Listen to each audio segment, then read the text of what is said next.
seja muito bem-vindo, seja muito bem-vinda. Eu sou a Gabriela Varela e esse é o videocast Em Detalhes. Aqui, sempre com um convidado, a gente vai dar um mergulho em uma temática, uma notícia do dia e trazer, claro, todos os detalhes para você.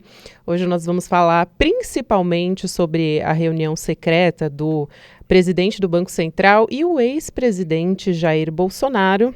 A gente vai conversar com o André Roncalha, que é economista e também professor da Unifesp. Roncalha, muito bom, prazer falar com você. Bem-vindo aqui ao Em Detalhes. Todo prazer é todo meu, Gabi. É uma honra estar aqui com você nessa primeira semana aqui tão importante. Exatamente, estreando aqui no Em Detalhes na nossa primeira semana. Uma honra para a gente também. Roncalha, vamos começar falando desse assunto bastante complicado, né, para o presidente do Banco Central, que foi essa reunião que ele teve com o ex-presidente Jair Bolsonaro, uma reunião de 2 horas, e que não estava na agenda oficial de nenhum dos dois, né? Então, quer dizer, isso aconteceu em maio, só para dar o contexto para quem está nos acompanhando. Essa reunião aconteceu no dia 4 de maio de 2022, às 7h30 da manhã e até às 8 horas da manhã, na verdade, né? Vamos por partes. A reunião aconteceu às 7h30 da manhã e às 8 horas do dia 4 de maio do ano passado. É isso, foi no gabinete presidencial e a informação aparece num e-mail, agenda confidencial do PR, quer dizer, presidente da República. Então, eu queria entender, primeiro, Roncalha, tem a ver também com um período de silêncio, né? Quer dizer, o presidente do BC não poderia fazer essa reunião no período que ele fez, que foi exatamente antes da reunião do Copom. Por que ele não poderia ter feito essa reunião? E qual é o nível de gravidade que a gente está conversando aqui? Então vamos começar com a máxima que mais importante, né, do que a mulher de César ser honesta, ela tem que parecer honesta, né? Então esse ditado já milenar, ele vale e se aplica a toda instituição que precisa, né, projetar uma credibilidade, projetar um decoro, né, um comportamento, principalmente a um representante dessa instituição. Os bancos têm bastante tempo alegando que agora a chave do controle da inflação é exatamente a comunicação, é exatamente a credibilidade.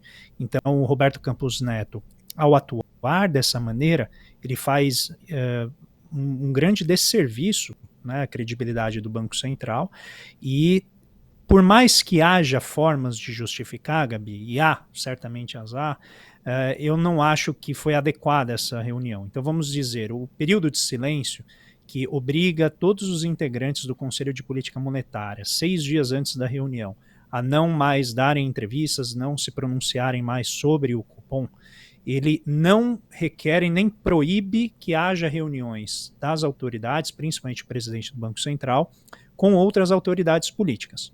O problema não é esse, o problema é na confidencialidade desta reunião, de maneira injustificável, exatamente numa semana fundamental, que é a semana de definição de taxa de juros por parte do Conselho de Política Monetária. Então, ainda que não haja necessariamente, isso é uma questão em aberto, tá? Eu não sou jurista para dizer isso, mas ainda que não necessariamente isso seja ilegal, é certamente algo que abala a credibilidade e, na minha visão, adiciona mais um elemento na longa lista de violações que o presidente do Banco Central vem cometendo com relação ao Estatuto da Autonomia da instituição, que deveria ser resguardada, na minha visão, de uma maneira mais cuidadosa. Sem dúvida, essa é uma norma do Banco Central, né, que ele não poderia ter reuniões, e aí algumas pessoas alegam que, na verdade, com gestores, com a administração pública, não é vedado fazer essa reunião.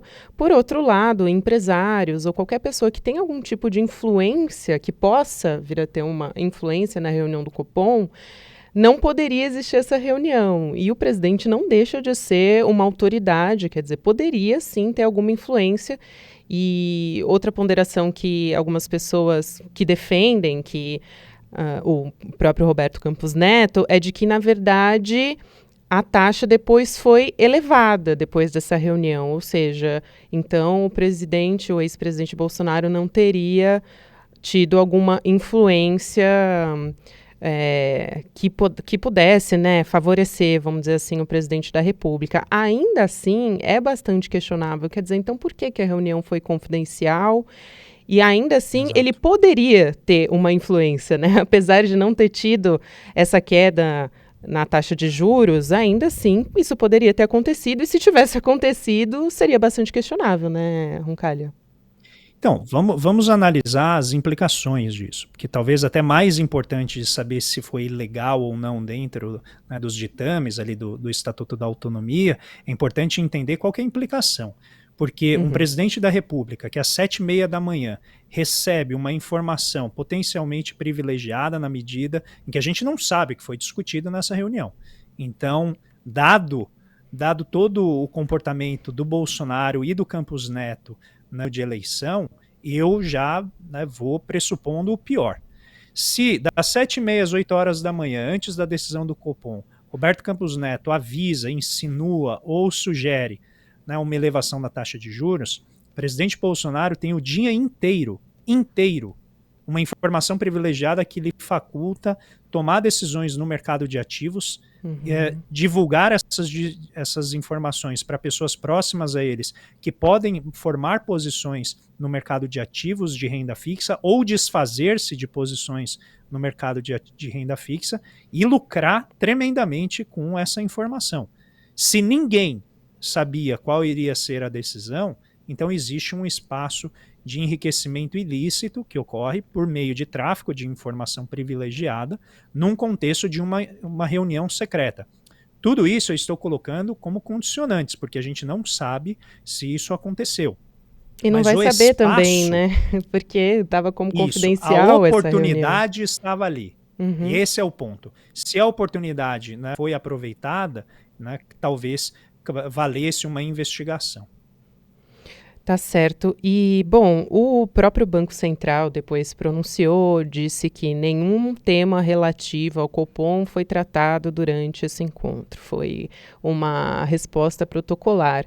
De qualquer forma, como Uhum. você disse, essas informações poderiam ter sido utilizadas em benefício próprio ou a aliados do presidente Bolsonaro, e isso eu acho, talvez, bom, não sei se mais grave, mas eu acho que é tão grave quanto essa reunião ter sido confidencial nesse período que, teoricamente, o presidente do BC não poderia ter conversado com ninguém que pudesse ter alguma influência na queda ou no aumento da taxa de juros, né?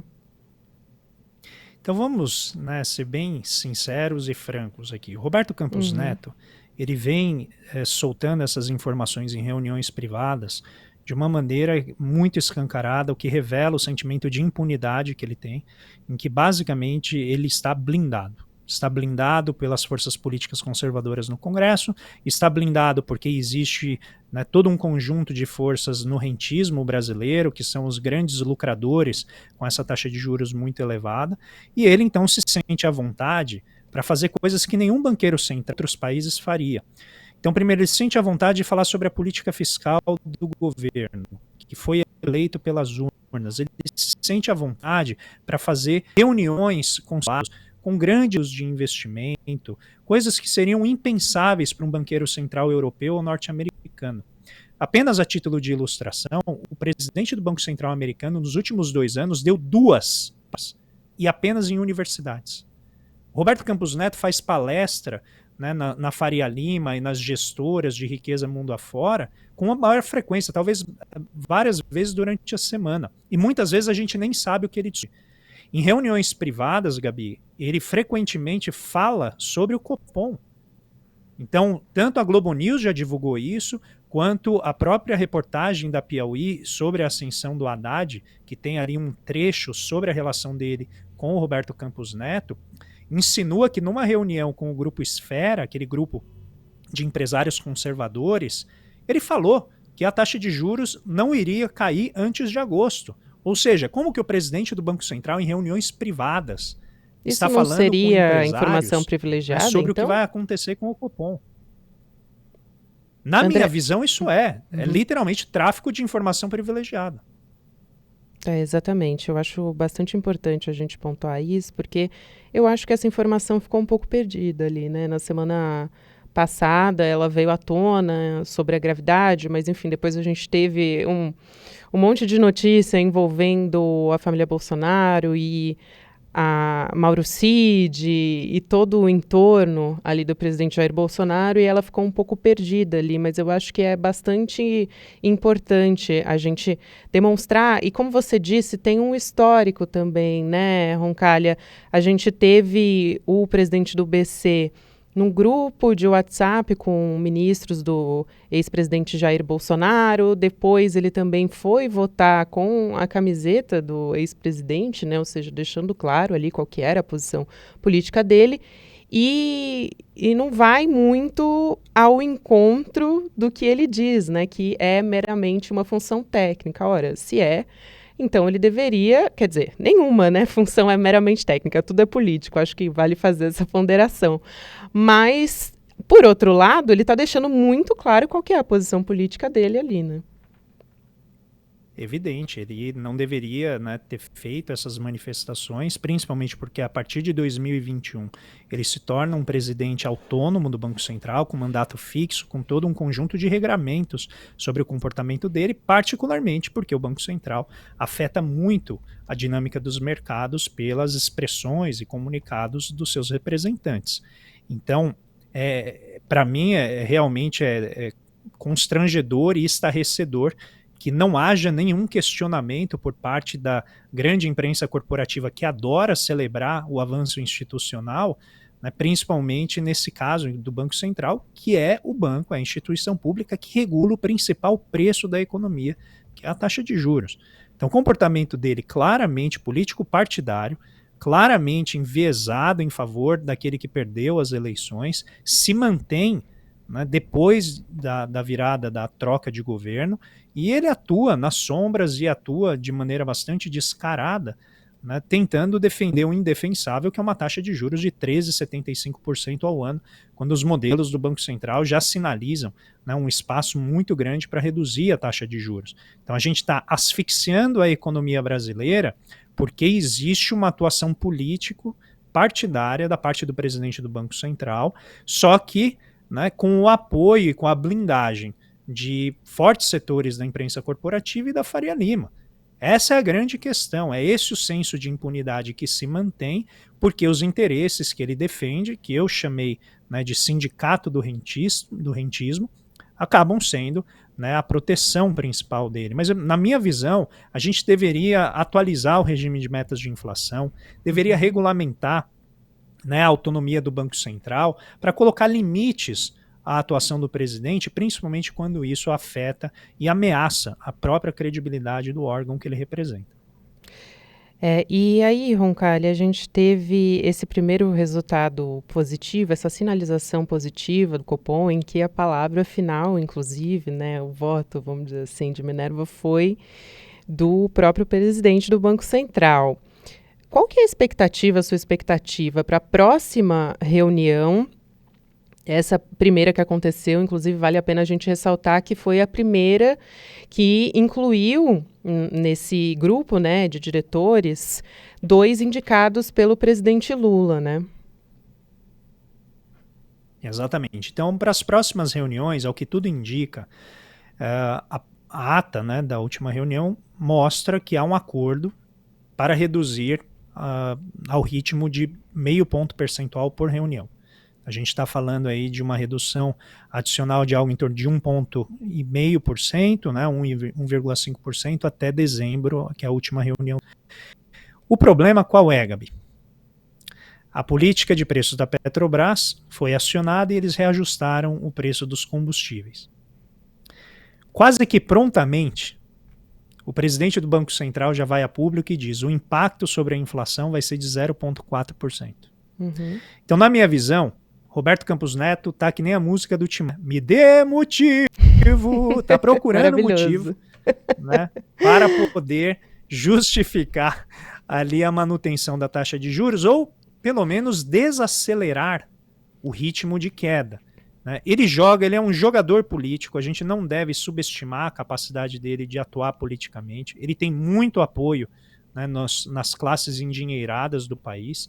E a minha grande dúvida é em que medida ele vai conseguir fazer isso, emplacar essa ideia, na medida em que existem várias forças de preços que estão derrubando a inflação no país. Então, pode ser que, conforme os efeitos da desoneração eleitoreira que o Bolsonaro fez no ano passado dos tributos sobre combustíveis e energia, conforme ela vai perdendo o efeito, a inflação vai subindo, não porque ela está acelerando agora, é porque o efeito dessas medidas vai diminuindo. Então, a minha expectativa é que outras forças moderadoras da inflação vão derrubando a inflação e vão compensando a elevação que esse reajuste da Petrobras sobre a gasolina e o diesel vai ter sobre o índice. E aí, com isso, tira-se dele, né, essa justificativa para defender uma manutenção da taxa de juros quando o acordo foi de reduzir no ritmo de 0,5 ponto percentual, né, por reunião. E existem outros fatores também que justificam, principalmente justificam a queda, né? Questão da aprovação do marco fiscal, que deve sair essa semana, o início das discussões e eventual aprovação da reforma tributária, e a gente também, muito possivelmente, tem um cenário recessivo no exterior, com a desaceleração chinesa, a própria elevação da taxa de juros nos Estados Unidos, que deve desaquecer a economia americana. Tudo isso vai ajudar a puxar a inflação para baixo aqui no Brasil, né, pelo menos as expectativas. Então, a minha esperança é que esse conjunto de forças tire dele um motivo, né, que ele precisa para defender e angariar apoio dentro do Copom para manter a taxa Selic nesse patamar absurdo e escorchante da economia. Excelente, eu vou pegar essa carona na inflação que você colocou agora, Roncalha, mas antes eu queria só ressaltar que só aqui no Em Detalhes você ouve o André Roncalha cantando. A gente tem esse privilégio aqui, tá? Fica só fazer esse foi um furo de reportagem. Foi, exatamente. Só a gente tem isso. Mas, Roncalha, aproveitando que você falou sobre a inflação, o Roberto Campos Neto, ele falou justamente sobre isso, mas ele disse que a inflação deve ter uma alta até o final de 2023. Essa foi a declaração que ele deu, porque ele disse que essa desoneração do preço do combustível no último semestre do ano passado, a gente se lembra, está impactando o índice atual e que quando for retirado da conta a inflação deve subir. Era algo que a gente estava esperando que acontecesse, mas, por outro lado, ele também disse o seguinte, né, que esse anúncio aí da Petrobras está levando à piora da expectativa de inflação do mercado. Só para pontuar quais são esses dados, a Petrobras anunciou um aumento de 0,41 centavos no preço da gasolina e de 0,78 no diesel. Então, esse preço médio vai passar a ser de R$ 2,93 por litro para a gasolina e R$ 3,80 para o diesel nas distribuidoras. Só deixando claro qual que foi esse reajuste para quem não pegou as notícias essa semana. Bom, eu vou mostrar para quem está aqui com a gente como é difícil a vida de quem quer diminuir a taxa de juros. No início do ano, o problema era que o governo Lula deveria reonerar os tributos, né, que incidem sobre combustíveis. E aí, Gabi, sabe qual que era a justificativa? Que se ele não reonerasse, as expectativas de inflação iriam desancorar e iam subir por causa do fiscal. Porque aí o governo Lula estaria abrindo mão de receitas, e isso então ameaçaria o resultado fiscal e levaria a uma elevação da inflação. O que o ministro Haddad fez? Foi lá e reonerou parcialmente, gradualmente ao longo do tempo, para não repassar isso para a inflação de maneira muito rápida, muito abrupta. Tudo foi feito de acordo com aquilo que a própria Faria Lima, com aquilo que todo mundo coloca que era necessário para o equilíbrio. O governo faz isso e agora qual que é a justificativa? Não, repassou para preço. Praticou a política de reajuste do preço dos combustíveis e, não, então agora vai subir a inflação, vou ter que subir a taxa de juros de novo. Você entende? Não existe espaço para o bom senso aqui. Porque para onde você corre, existe uma justificativa que diz que a inflação vai fugir do controle. Agora, vamos pôr a bola no chão. A inflação está em 3 pontos, sendo bem relaxado aqui, 3,5% nos últimos 12 meses. Está menos que isso, está 3,16%. Mas vamos imaginar, 3,5% nos últimos 12 meses acumulado. Não tem nenhum cenário possível em que isso vire uma hiperinflação. Não tem nenhum cenário possível em que isso se torne uma inflação de 50% ao ano, de 100% ao ano ou 1.000% ao ano. Não existe esse medo. Não existe qualquer necessidade de se fazer uma sintonia tão restrita da inflação. E é isso que já está no discurso dele. A inflação vai subir, mas vai subir pouco esse ano, porque o Banco Central já escreveu em todas as suas atas que ele está olhando para 2025. Ou seja, 2024 e 2025 é tempo suficiente para a inflação convergir à meta. A gente não precisa fazer esse ajuste draconiano agora. E isso já está muito claro. Então, note como ele instrumentaliza politicamente, né, uma decisão que está alinhada ao que é um plano de governo adequado, um plano de governo que está estabilizando preços da economia, que não está dando cavalo de pau em transatlântico, que não está conferindo subsídio, né, exagerado a absolutamente nenhuma atividade, está literalmente administrando a economia, administrando preços-chave da economia, para que não haja qualquer descontrole. E mesmo assim, mesmo com essas tentativas, a Faria Lima encontra formas, por meio do seu representante maior no Banco Central, que é o sindicalista do rentismo, que é Roberto Campos Neto, encontra motivo para dizer que vai ter que ou desacelerar o ritmo de queda, ou eventualmente até, eu não me surpreenderia, se defendessem subir a taxa Selic por conta disso.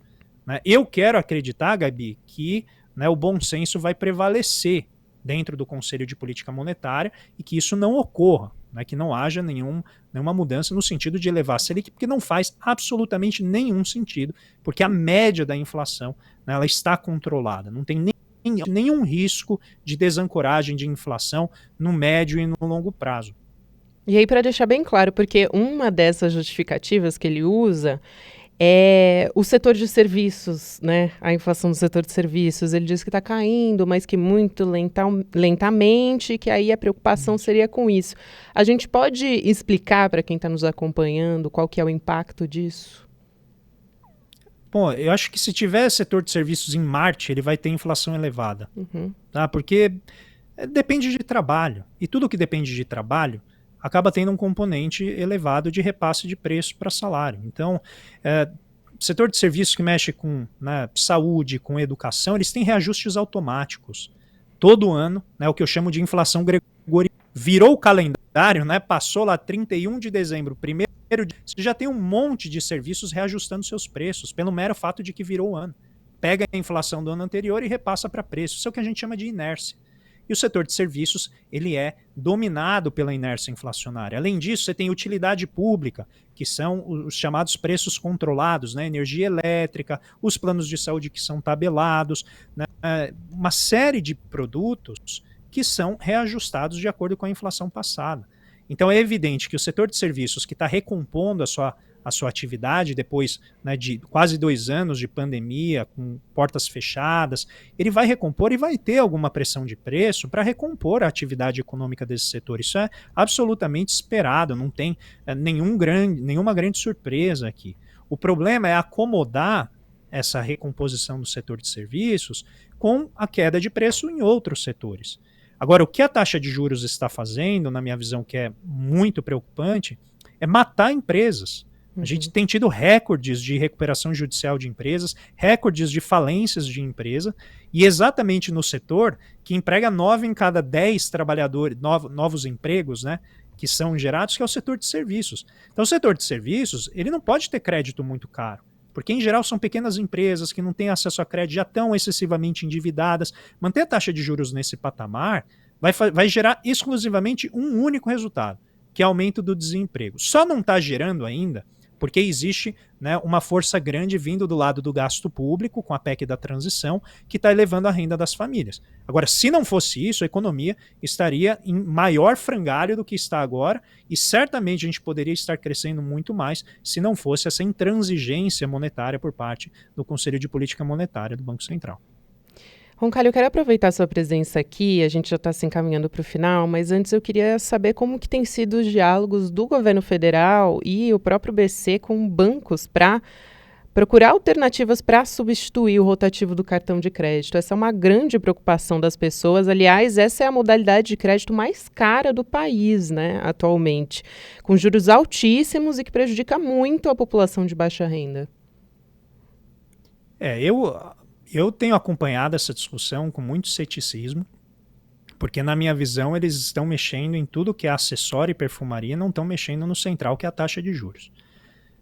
Então, para mim, enquanto você não mexer no principal causador da aceleração do endividamento familiar, que é a taxa de juros exorbitante que se paga particularmente em cartões de crédito, que pode passar de 400% ao ano, para quem, né, não é familiarizado, 437,3% ao ano, isso, para ser mais exato. para quem não é familiarizado com juros compostos, significa que você vai pagar 4 vezes o dinheiro que você pegou emprestado no espaço de um ano, isso só em juros.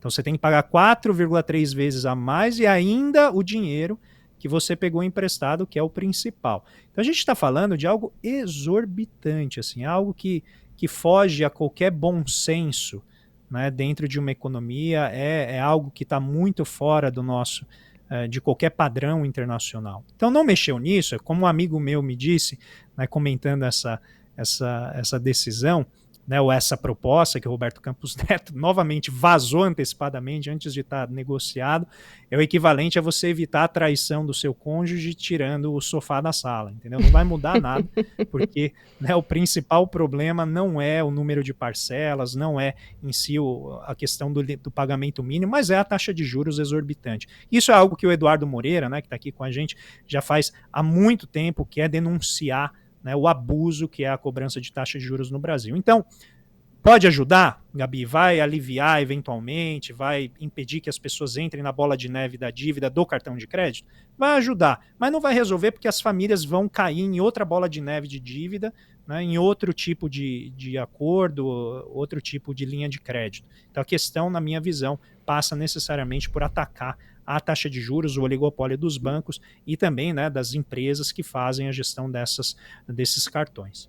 Quais são os estudos, né, as alternativas que estão sendo estudadas, pelo menos no que a gente tem acompanhado e que tem vazado para a imprensa, vamos dizer assim, para diminuir esses juros nessa linha de crédito, Roncalho?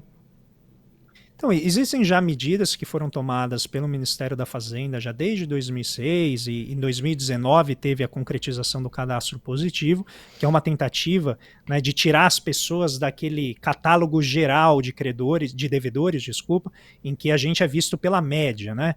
Então, por exemplo, pessoas como eu, né, que estão nos seus 40 anos de idade, pai de família, que tem uma renda X, eu vou pelo risco médio dessa minha característica aqui demográfica. E aí eu pago a taxa de juros de todas as pessoas que compartilham essas características comigo. O cadastro positivo, ele me olha individualmente, ele permite que os bancos olhem para mim e falem, o André é bom pagador, ele nunca teve inadimplência, ou teve baixa, tal, então com isso ele vai ter uma taxa de juros menor. Isso ajuda, mas não resolve o problema do oligopólio bancário que a gente tem no Brasil, em que 3 ou 4 bancos dominam a concessão de crédito. E aqui a única alternativa é ou a gente limita o crédito a ser cobrado por esses bancos, o que é uma alternativa que causa horrores na FEBRABAN, na Federação Brasileira de Bancos, ou a gente faz, né, um aumento da concorrência que pode ser feito, por exemplo, via essas novas tecnologias, as fintechs, e até, né, o Drex, como está sendo colocado agora pelo Banco Central. Agora, o potencial é grande, tá, Gabi? Agora, se vai efetivamente acontecer ou não, ainda vai depender de muita água que tem que rolar e muita regulação que tem que ocorrer por parte do Banco Central sobre os bancos.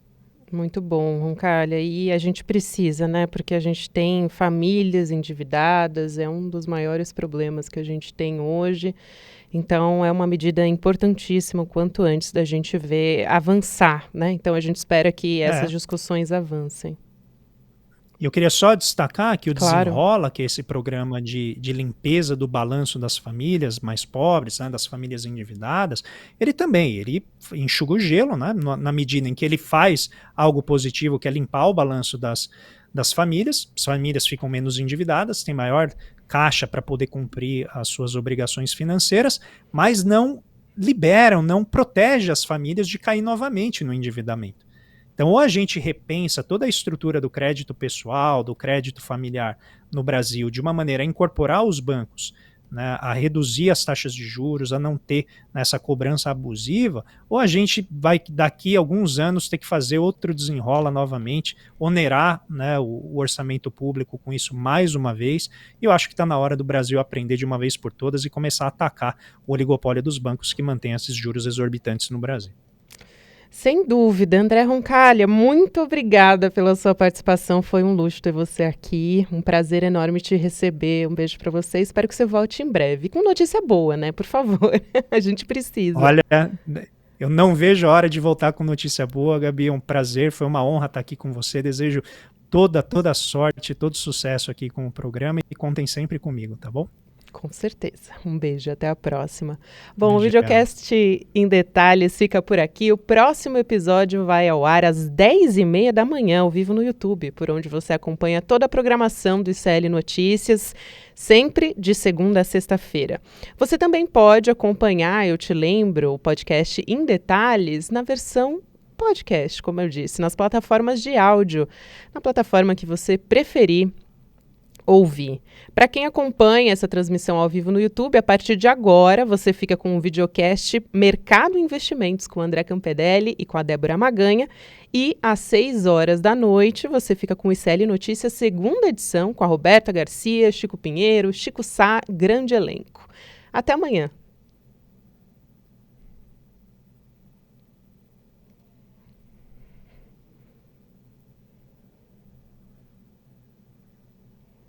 Boa? Eba! Roncalha, muito obrigada. Agradeço, querida. Espero que a Conte gente não comigo aí, tenha olha, te atrasado, sucesso aqui tá? para você.